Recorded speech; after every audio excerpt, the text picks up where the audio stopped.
창세기를 보겠습니다. 창세기 8장입니다.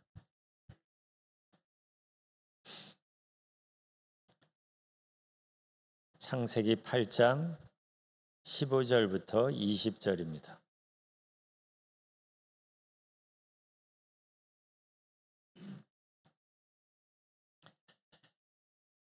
창세기 8장 15절부터 20절 함께 봉독합니다.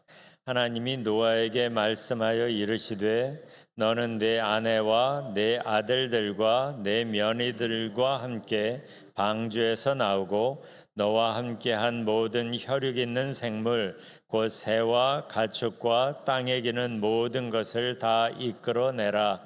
이것들이 땅에서 생육하고 땅에서 번성하리라 하시매 노아가 그 아들들과 그의 아내와 그의 며느리들과 함께 나왔고 땅 위의 동물 곧 모든 짐승과 모든 기는 것과 모든 새도 그 종류대로 방주에서 나왔더라.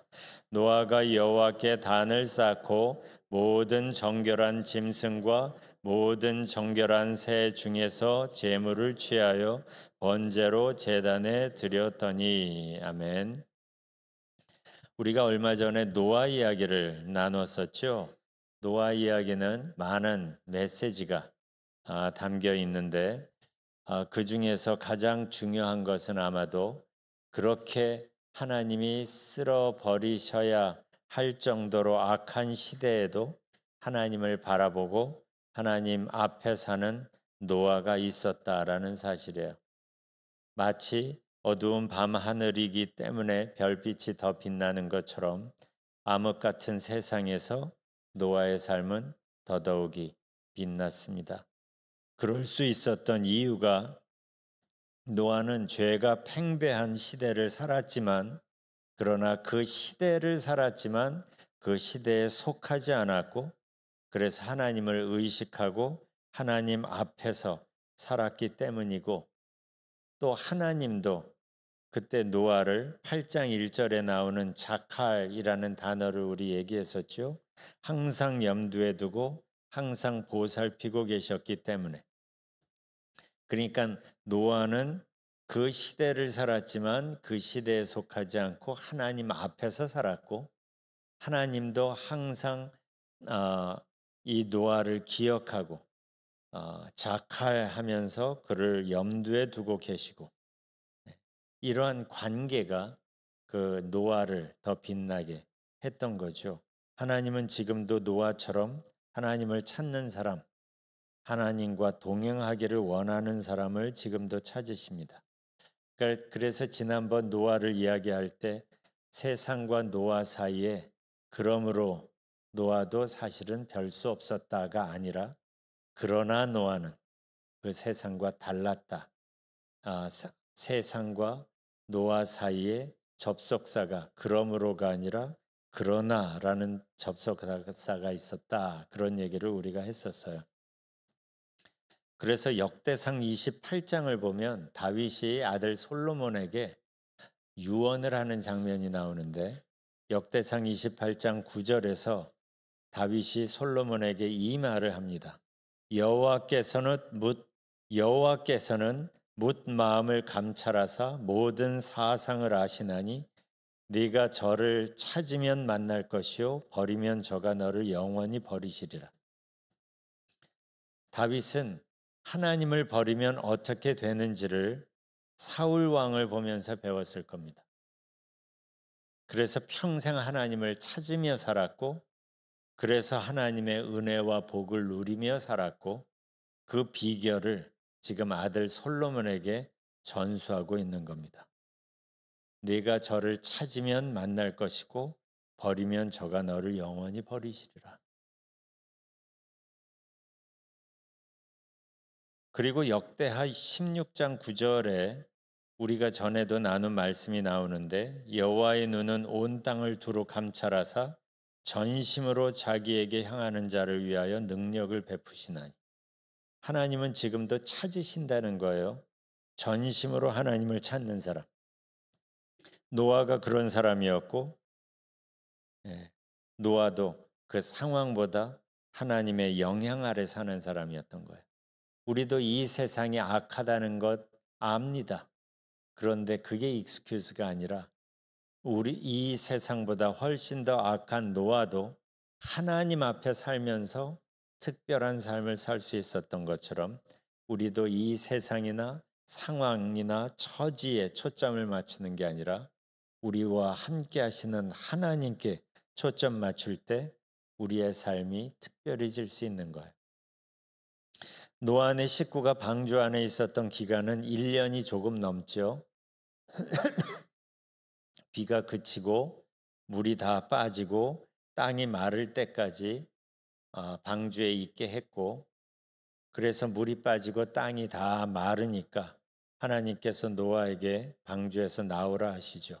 그래서 아까 우리가 읽은 19절을 보면 노아의 식구들과 모든 짐승들, 땅에 기는 모든 것들이 방주에서 나왔다 그랬어요. 이게 19절인데 이어지는 20절을 보면 노아가 방주에서 나와서 무엇을 가장 먼저 했는지를 알려주는데, 노아가 여호와께 제단을 쌓고 그래요. 그리고 하나님의 반응이 9장 1절이에요. 하나님이 노아와 그 아들들에게 복을 주시며, 생각해보면 막 배에서 나온 노아는 이제 이 홍수가 휩쓸고 간 이 세상에서 모든 걸 새로 해야 하는 입장이에요. 집도 새로 짓고 밭도 새로 갈아야 하는 그런 할 일이 무척 많은 상황에서 노아가 제일 먼저 했던 것은 하나님을 기억하는 것, 하나님께 감사하는 것, 하나님께 예배드리는 것. 이게 그의 마음이었고 그의 삶의 우선순위였던 거예요. 그리고 그런 노아를 하나님께서 기뻐하셨던 거죠. 저는 이게 신앙의 굉장히 중요한 기본이라고 생각을 합니다. 하나님께 예배드리는 것, 하나님을 찾고 하나님께 초점 맞추고 하나님께 감사드리는, 그게 제일 좋은, 그걸 좋아라 하는 노아와 그런 노아를 기뻐하시고 복 주시기를 또 좋아하시는 하나님.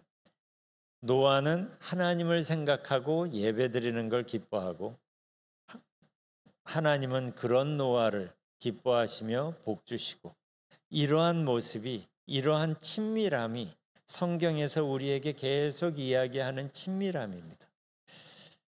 20절에서 우리가 주목할 표현이 있는데, 노아가 여호와께 단을 쌓고, 개역 성경을 보면 노아가 하나님을 위하여 단을 쌓고 그랬어요. 예배의 초점은 하나님이죠. 하나님께 드려질 때, 하나님을 위하여 드려질 때 그게 예배가 됩니다. 반면에 우상을 말할 때는 너를 위하여라는 표현이 나와요.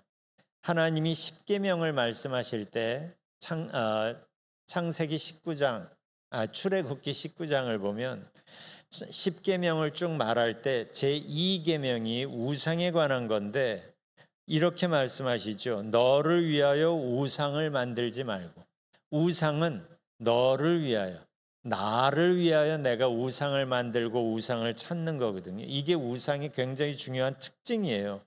우리가 우상을 만드는 이유, 우리가 우상을 찾는 이유는 나를 만족시키기 위함이거든요. 그러니까 중심이 나에게 있을 때 그건 우상이 되는 겁니다. 중심이 하나님께 있을 때, 하나님을 위할 때 예배가 되는 거예요.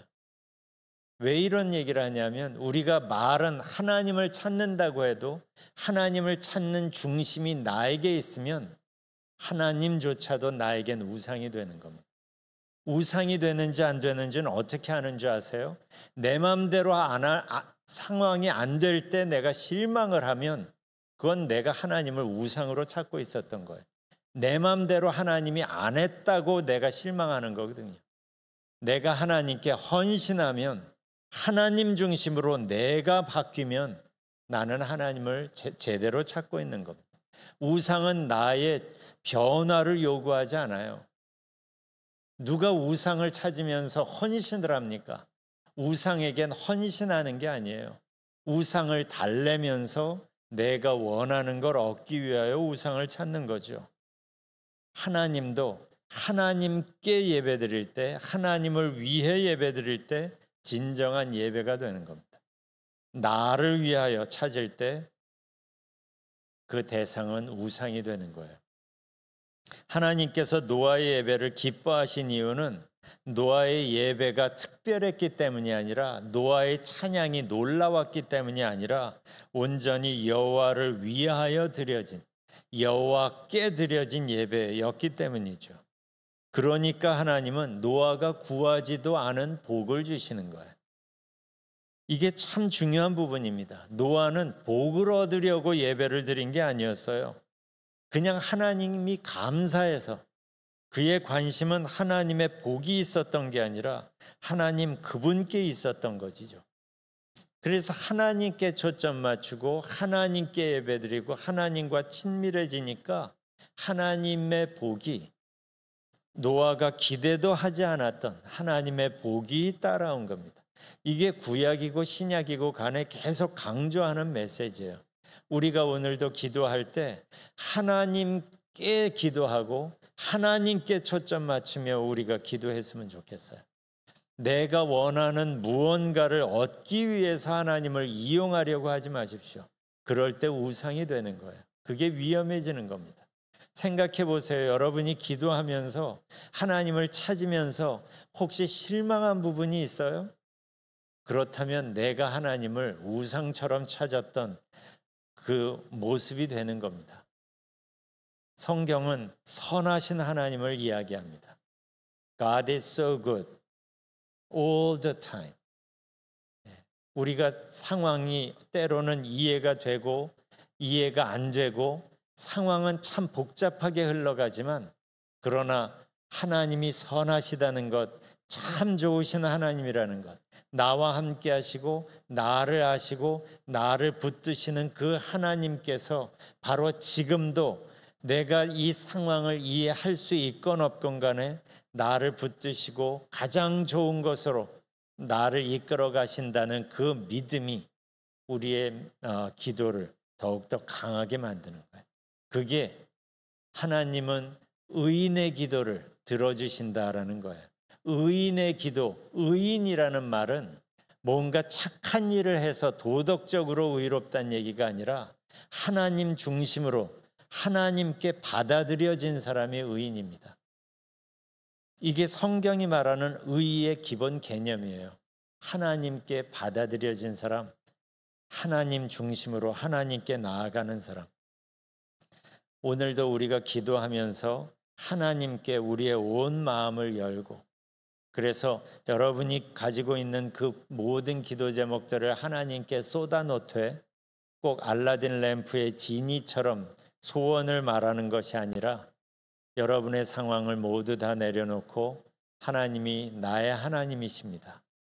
내가 이해하든 안 하든 간에 하나님의 뜻이, 가장 선하신 하나님의 뜻이 나에게 이루어지기를 원합니다.